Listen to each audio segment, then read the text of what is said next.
తెలుగుదేశం పార్టీలో మరో ఆసక్తికరమైన పరిణామం చర్చకు దారితీస్తోంది. ఒక సీనియర్ లీడర్ కుటుంబానికి చెందిన యువ నాయకుడి భవిష్యత్తు ఇప్పుడు ప్రశ్నార్థకంగా మారిందా అనే సందేహాలు వ్యక్తమవుతున్నాయి. ఒకప్పుడు పార్టీకి అండగా నిలిచిన ఆ కుటుంబానికి ఇప్పుడు గుర్తింపు తగ్గిపోయిందా, లేకపోతే ఇదంతా రాజకీయ వ్యూహంలో భాగమా?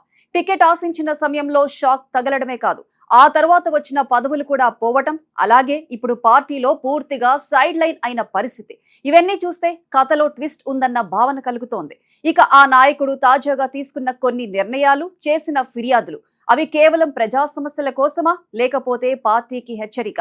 తనకు ప్రాధాన్యత ఇవ్వకపోవడంతో సొంత పార్టీకే ఇబ్బంది కలిగేలా అడుగులు వేస్తున్నారా, లేదంటే తన ఉనికిని గుర్తు చేయడానికి కొత్త స్ట్రాటజీ అమలు చేస్తున్నారా? ఇంతకు ఎవరా నేత, ఏంటా మ్యాటర్?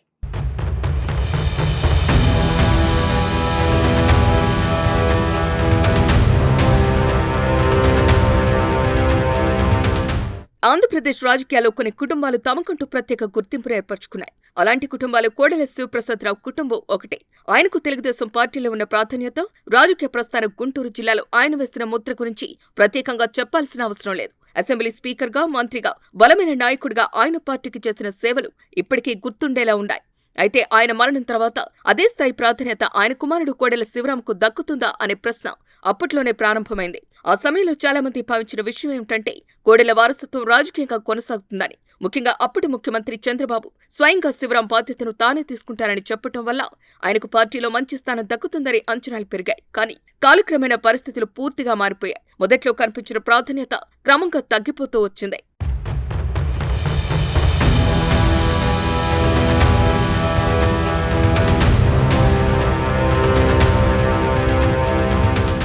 2024 అసెంబ్లీ ఎన్నికల సమయంలో ఈ మార్పు స్పష్టంగా బయటపడింది. సత్తెనపల్లి నియోజకవర్గం నుంచి కోడెల శివరాంకి టికెట్ వస్తుందని చాలా రోజుల పాటు ప్రచారం జరిగింది. కానీ చివరి నిమిషంలో సీనియర్ నాయకుడు కన్నా లక్ష్మీనారాయణ రంగంలోకి రావటం పెద్ద షాక్ గా మారింది. ఈ పరిణామంతో కోడెల అనుచరులు అసంతృప్తి మొదలైంది. వారసత్వానికి ప్రాధాన్యత ఇవ్వలేదు అనే భావన బలపడింది.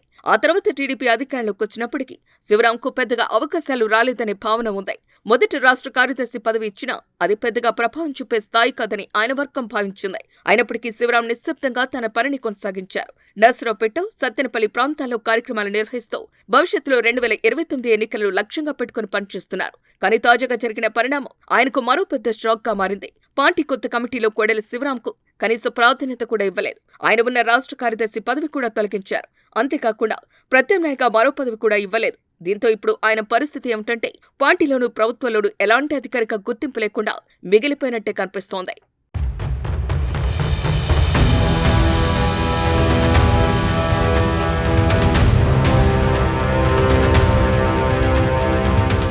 ఇది సహజంగానే ఆయన అనుచరులు అసంతృప్తిని పెంచుతోంది. ఒకప్పుడు ఉమ్మడి గుంటూరు జిల్లాలో అనేక మంది నేతలను గెలిపించిన కోడెల శివప్రసాదరావు వంటి బలమైన నాయకుడి కుమారుడికి ప్రాధాన్యత లేకపోవడం వాళ్లకు అర్థం కాని విషయమైంది. అదే సమయంలో కన్నా లక్ష్మీనారాయణకు మాత్రం పార్టీ జాతీయ ఉపాధ్యక్ష పదవి ఇవ్వటం శివరాం వర్గానికి మరింత అసంతృప్తిని కలిగించింది. ఇది పుండు మీద కారం చెల్లినట్టే అనిపిస్తోందని రాజకీయ వర్గాల్లో చర్చ జరుగుతోంది. ఈ పరిస్థితిలో కోడెల శివరాం తన రాజకీయ ఉనికిని నిలబెట్టుకోవటానికి కొత్త మార్గాలు వెతుకుతున్నారనే అభిప్రాయం బలపడుతోంది. ముఖ్యంగా ఆయన తీసుకున్న తాజా చర్యలు దీనికి ఉదాహరణగా చూపిస్తున్నారు. ఇటీవల పల్నాడు జిల్లా కలెక్టర్ను కలిసి కోటప్ప కొండకు వచ్చే భక్తులకు సౌకర్యాలు కల్పించాలని కోరటం ఒక పాజిటివ్ స్టెప్ గా కనిపించింది. వైద్య సదుపాయాలు, శాశ్వత డాక్టర్ నియామకం వంటి అంశాలను ప్రస్తావించడం ప్రజా ప్రయోజన దృష్టితో తీసుకున్న నిర్ణయంగా భావించారు. కానీ అదే సమయంలో ఆయన చేసిన మరో ఫిర్యాదు ఇప్పుడు పెద్ద చర్చకు దారితీస్తుంది.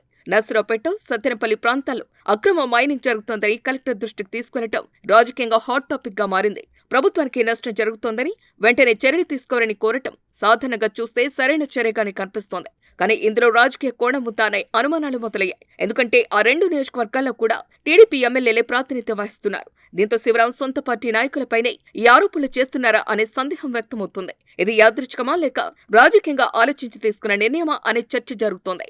కొందరు దీనిని రివర్స్ స్ట్రాటజీగా విశ్లేషిస్తున్నారు. అంటే పార్టీ దృష్టిని తన వైపు తిప్పుకోవటానికి, తన ఉనికిని గుర్తు చేయటానికి ఈ విధంగా ముందుకు వస్తున్నారని భావిస్తున్నారు. మరికొందరు మాత్రం మరో కోణం చెబుతున్నారు. పార్టీలో గుర్తింపు లేకపోవడంతో ఒత్తిడి తెచ్చే ప్రయత్నమే ఇది అని అంటున్నారు. అంటే పార్టీ అధిష్టానం తనను పట్టించుకోవటం లేదనే భావనతో ఇలా బహిరంగంగా సమస్యలను లేవనెత్తి తన అవసరాన్ని తెలియజేయాలి అనుకుంటున్నారనే అభిప్రాయం ఉంది. ఇది ఒక రాజకీయ వ్యూహంగా కూడా పరిగణించవచ్చు. ఇక రాజకీయ పరిశీలకులు ఈ వ్యవహారాన్ని చాలా జాగ్రత్తగా గమనిస్తున్నారు. సాధారణంగా ఓ పార్టీ అధికారంలో ఉన్నప్పుడు అదే పార్టీకి చెందిన నాయకుడు తన సొంత ప్రభుత్వంపై, సొంత ఎమ్మెల్యేలపై ఈ తరహా ఫిర్యాదులు చేయటం అరుదు. అందుకే దీనిని ప్రత్యేకంగా చూడాల్సిన అవసరం ఉందని వారు చెబుతున్నారు. ఇది కేవలం అక్రమ మైనింగ్ అంశం మాత్రమే కాదు, అంతర్గత రాజకీయ సంకేతాలను కూడా ఇస్తోందని విశ్లేషిస్తున్నారు. ఇప్పుడు ప్రధాన ప్రశ్న ఏమిటంటే టీడీపీ అధిష్టానం దీనిపై ఎలా స్పందిస్తుంది అన్నదే. మొత్తంగా చూస్తే కోడెల శివప్రసాదరావు వారసత్వం కొనసాగుతుందా లేదా అన్న ప్రశ్నకు ఇది కీలక దశగా కనిపిస్తోంది. ఒకవైపు పార్టీ లోపల మారుతున్న సమీకరణలు, మరోవైపు తన రాజకీయ భవిష్యత్తును నిలబెట్టుకోవాలనే కోడెల శివరాం ప్రయత్నాలు, ఈ రెండింటి మధ్య జరిగే పరిణామాలే ఆయన భవిష్యత్తును నిర్ణయించబోతున్నాయి. ఇప్పుడు ఆయన తీసుకునే ప్రతి అడుగు, పార్టీ తీసుకునే ప్రతి నిర్ణయం రాబోయే రోజుల్లో పెద్ద రాజకీయ మార్పులకు దారితీసే అవకాశం ఉంది.